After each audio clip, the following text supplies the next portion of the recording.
Bienvenidos a Historias de Vida con un poco de fútbol, este ciclo que va a estar acompañando las transmisiones de Fútbol Show Nacional. Soy Juan Minotti y una vez más les voy a estar contando una breve historia. En este caso, como anticipamos la semana pasada, mintiendo un poquito con el nombre, Historias de Vida con un poco de fútbol, porque hoy nos vamos a otro deporte. Hoy nos vamos a ir al básquet, a la mejor liga del mundo, la de Estados Unidos, la NBA, y probablemente al mejor equipo de todos los tiempos, los Chicago Bulls de los años 90. Ustedes ya tienen nombres en la cabeza seguramente hablando de este equipo. Phil Jackson, el entrenador, Michael Jordan, la figura indiscutible, Scottie Pippen, su ladero, Dennis Rodman, el exótico ala pivot, bajador de rebotes y también un gran hombre de la noche, por decirlo de alguna manera. Existe una cuestión que le sucede y que no sucede a todos los periodistas deportivos. Y esto no es ponerse en un lugar de grandilocuencia ni mucho menos, porque en general, o por lo menos es mi caso, no tengo éxito en la tarea. Pero nos manguean entradas, de manera permanente, para diversos eventos. Yo no consigo, ni para mí en general, pero no podemos obviar esta situación, no sucede. Y en algún momento, para un recital, para un partido de fútbol, para un partido de básquet, para un partido de tenis, a todos se nos cruzó por la cabeza, aunque no lo hayamos hecho, tengo un conocido que trabaja acá, que hace tal cosa, no le podré pedir. Después si lo hicimos o no es otra cuestión. Y se congenia también en esta historia un sueño casi infantil, que yo creo que todos los que amamos el deporte o alguna disciplina, no hace falta ni que sea el deporte, hemos tenido. El de ir a un evento, un recital, un partido, y terminar de alguna manera protagonizándolo, ¿sí? ¿Entienden a dónde voy?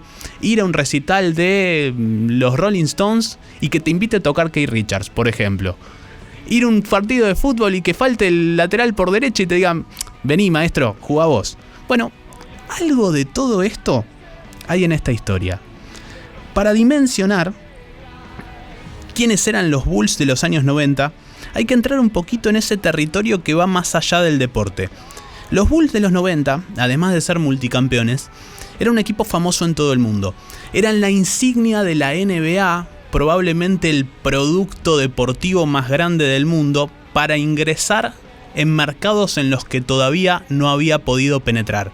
Asia, Europa, alguna parte de Sudamérica. Entendamos que el básquet tiene una popularidad muy grande en Estados Unidos, muy grande en otros países de Norteamérica y de Centroamérica, y en el resto del mundo tiene más que ver con cuestiones estrictamente locales. Pero la NBA, bajo el concepto que ya habían inaugurado los Lakers de Magic Johnson, el de Basket Show, empieza a tratar de profundizar en este sentido y meterse en otros lugares del mundo para vender su producto. Tenían los Bulls de los 90 una presentación muy particular con una canción, Sirius, de The Alan Parsons Project. ¿En qué consistía esta presentación? Mientras vamos a escuchar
poquitos partidos en los que Jordan no estaba al 100%. Dennis Rodman, un hombre que además de bajar muchísimos rebotes y ser un tremendo jugador defensivo, le encantaba salir de noche. Tenía fiestas casi diarias con Madonna, Carmen Electra, entre otros personajes de la farándula estadounidense. Estaba Steve Kerr en aquel equipo. Steve Kerr era un jugador de rol no tan importante. Hoy es uno de los técnicos más grandes de todos los tiempos, técnico de los Golden State Warriors, para muchos el segundo mejor equipo de todos los tiempos en esta década. Pero el protagonista de nuestra historia probablemente no lo hayan escuchado nombrar nunca. Estoy hablando del humilde Matt Steigenga. Seguramente no le suena. Steigenga hizo el clásico camino de los jugadores de básquet en Estados Unidos. Allá no hay inferiores, allá no hay juveniles, no es que hacen un trayecto y llegan a primera. Juegan en el colegio, primario y secundario, juegan en la universidad, se presentan a lo que se denomina el draft de la NBA, que ahora explicaremos brevemente en qué consiste, y si son elegidos pasan a jugar a la NBA. En la universidad, que es la vidriera que tienen estos jugadores, Steigenga era un jugador aceptable, digamos bueno, que promediaba 10,5 puntos y 4,3 rebotes, pero no era un fuera de serie, de ninguna manera. Aún así, a los 19 años, que es la edad que habitualmente los jugadores pasan,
fue citado a unos entrenamientos, no le fue mal, pero lo cortaron, es decir, lo dejaron libre, no lo dejaron seguir perteneciendo al equipo. Decepcionado, continuó su carrera en el exterior, en España precisamente, en un equipo que en aquel momento se llamaba Tau Cerámica. Hacia finales de los años 90 fueron un montón de argentinos a jugar ahí, Esconocchini, Escola, Nocioni, Oberto, y la rompieron. Hace no tanto tiempo, ya con el nombre cambiado, pasó de ser Tau Cerámica a Baskonia. Jugaron Patricio Garino y Luca Vildosa. A comienzos de los 90, cuando todavía no había argentinos, se destacó muchísimo Steigenga ahí. Y volvió a Estados Unidos a jugar en lo que se llama Liga de Desarrollo, actualmente G-League es el nombre, que es como una suerte de liga de reserva que tienen algunos equipos de la NBA con vinculación con los equipos de la NBA, a donde van a buscar jugadores muy específicos, de roles muy específicos o con números realmente extraordinarios. Steigenga jugó varios años ahí, le fue bien, no lo suficiente para volver a la NBA. Y decidió ir a jugar a Japón. Ahí sí hizo una diferencia económica grande. Casi que se salvó. Japón pagaba muy bien en aquel momento por esta penetración que tenía, o que empezaba a tener en Asia la NBA. Después de que le vaya muy bien en Japón, otra vez lo llaman los Bulls. Pero otra vez con las mismas condiciones. Un par de entrenamientos a ver qué pasa. Si jugás muy bien, capaz que quedás. Y si no, ni nos conocemos. No sabemos quién sos. Jugó un par de entrenamientos, hizo la pretemporada. Y cuando estaba por empezar la temporada regular, otra vez lo cortaron. Pasó más de un año de ese episodio con Steigenga alejado del básquet. Ya había elegido casi retirarse, insisto, cómodo económicamente con lo que había hecho en Japón. Y un día su familia, ante la fama que ya tenían los Chicago Bulls, empieza a insistirle para ir a la cancha, para ir a ver un partido. Para que se den una idea, ir a ver a los Bulls en aquella época, estamos hablando del año 1996-97, era absolutamente imposible por dos cuestiones. Una, el precio de las entradas, $3.000 la más barata. Dos, la imposibilidad de ir a verlos en un tiempo de menos de un año. Es decir, había que planificar a un año después para poder ir a verlos. Si yo quiero ir a ver a los Bulls, marzo de 2026, abril de 2026. Era absolutamente imposible, pero a Steigenga le había quedado algún contacto. El contacto que tenía, el teléfono celular, primeros celulares que tenía en aquella época, era nada más y nada menos que de Jerry Krause. Jerry Krause era el general manager del equipo. General manager es algo así como el presidente de un club en Argentina. Está el dueño y después el general manager. Define todo. Es como querer ir a la cancha acá y tener el contacto de el presidente de River, de Brito, e ir y llamarlo directamente a Brito para pedir la entrada. O a Riquelme o a Grindetti, igual que sea, pero no pasar por un dirigente medio. Se la jugó de todas maneras, Steigenga, ante la insistencia de su familia, y llamó a Jerry Krause por teléfono. Jerry Krause es un personaje muy especial de la NBA. Algunos lo llaman el gran villano de aquel equipo de los Bulls, porque fue el quien lo armó, pero quien lo desarmó también a finales de los 90, entendiendo que ya estaban todos grandes y que había que pensar en un proceso de renovación. De hecho, si vieron la serie documental de Netflix, The Last Dance, aparece como el gran villano de la historia. Y si no vieron The Last Dance, en una de esas vieron Space Jam, la película de Michael Jordan con los Looney Tunes, con Bugs Bunny. Hay dos personajes ahí que dicen que parodian a Jerry Krause. Uno, el publicista de Michael Jordan, Stan Podolak, el mismo actor que está en Seinfeld también, que lo sigue a todos lados, es un pesado, un molesto, siempre quiere sacar ventaja. Y el otro, el líder de los malos, de los Monsters, el único monstruo que no se transforma, que no toma poderes de jugadores de la NBA, porque siempre ya fue grandote. Bueno, uno la parte tonta, otro la parte mala, pero hacen a Jerry Krause. En este caso, en nuestra historia, lejos de ser el villano Jerry Krause, fue el héroe. Ante la primera llamada le contestó: déjame ver qué puedo hacer, te llamo en unos días. Claro, Steigenga pensó que jamás iba a volver a enterarse qué era de la vida de Jerry Krause. Pero unos días después lo llamó y le dijo: más que unas entradas, ¿no querés venir a jugar? El avión sale en 4 horas.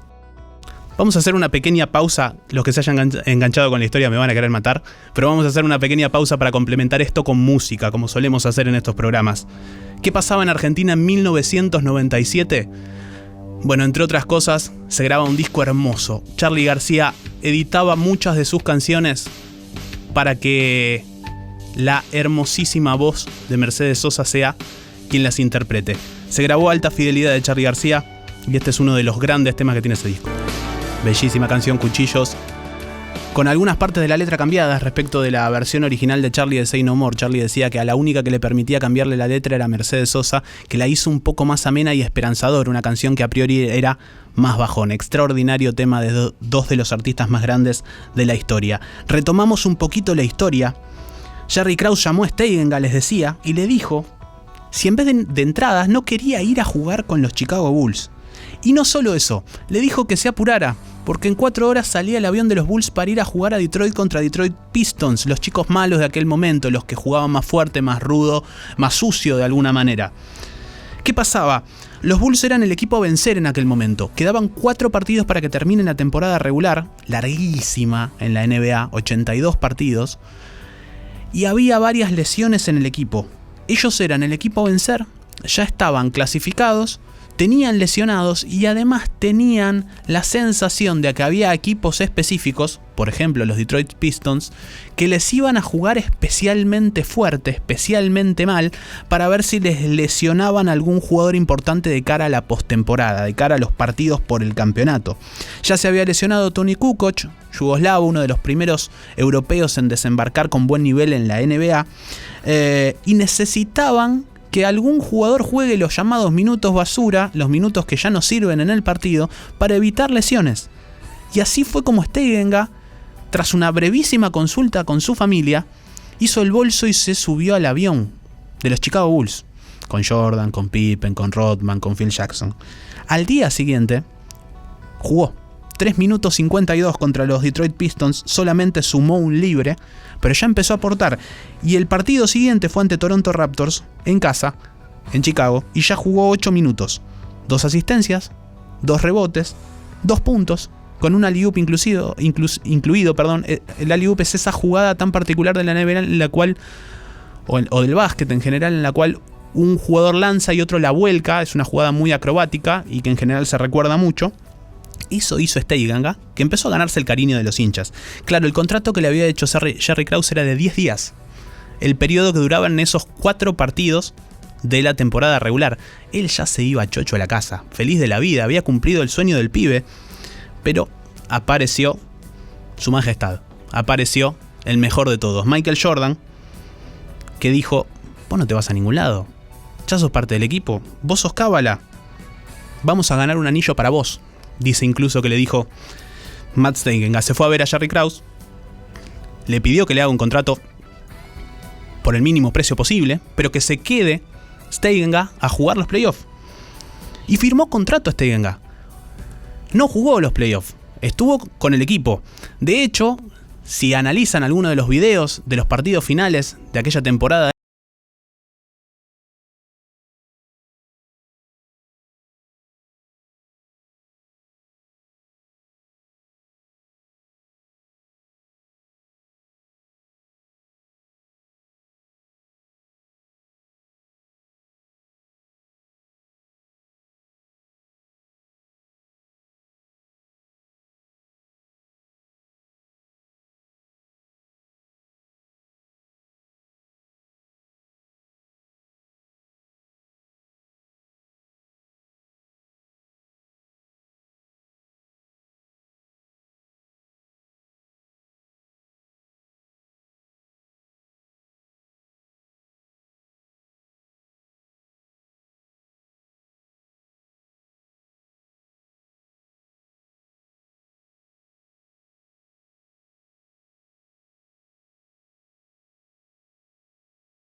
ser campeón y participar del mejor equipo de todos los tiempos.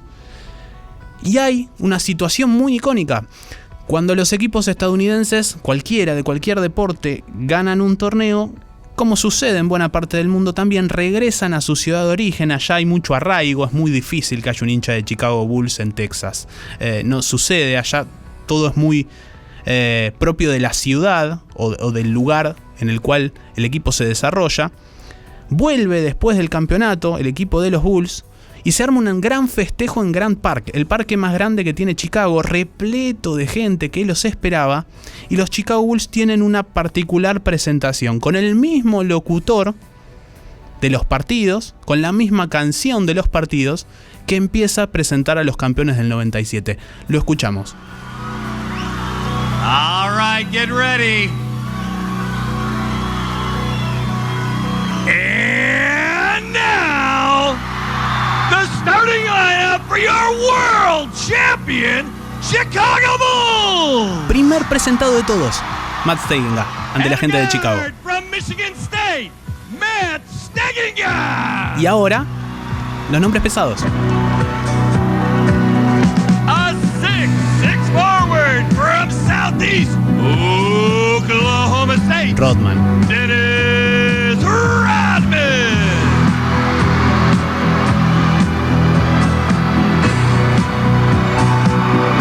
And forward from Central Arkansas, 6'7", Scottie Pippen.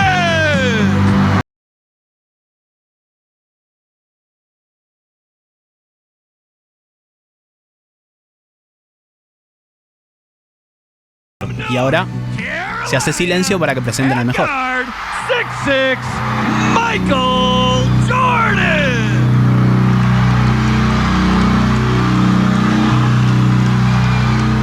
El héroe absoluto de una ciudad.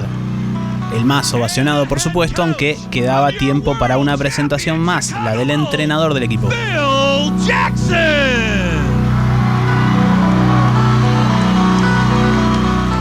Phil Jackson, el técnico y el gran administrador de egos que tenía el vestuario de los Chicago Bulls. Y el final con esta presentación que vamos a escuchar en breve, que habla de los World Champions, campeones mundiales. Lo van entre ellos.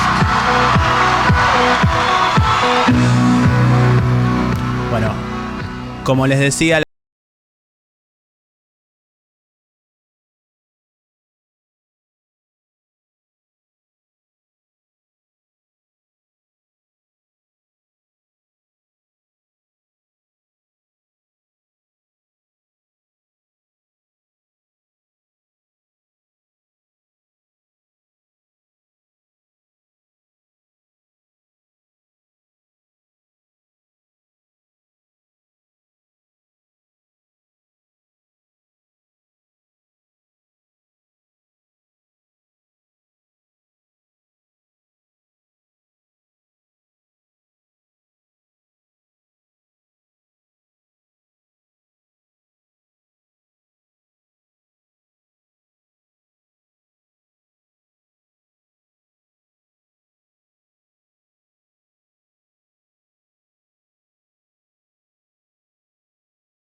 que a comienzos de los 2000 intentó exportar la NBA, el equipo de embajadores, para tratar de alguna manera otra vez ganar algún mercado más, llevando a alguna figura que haya jugado en un equipo importante y reconocido. Pero todo lo realmente trascendente para la carrera de Steigen había sucedido en esa temporada 96-97 con los Chicago Bulls. Hasta aquí hemos llegado, otra historia en Historias de Vida con un poco de fútbol. Seguimos acompañándolos en este complemento de las transmisiones de Fútbol Show Nacional. Soy Juan y Minotti, ha sido un placer acompañarlos, estar con ustedes y tratar de entretenerlos un rato. Hasta luego.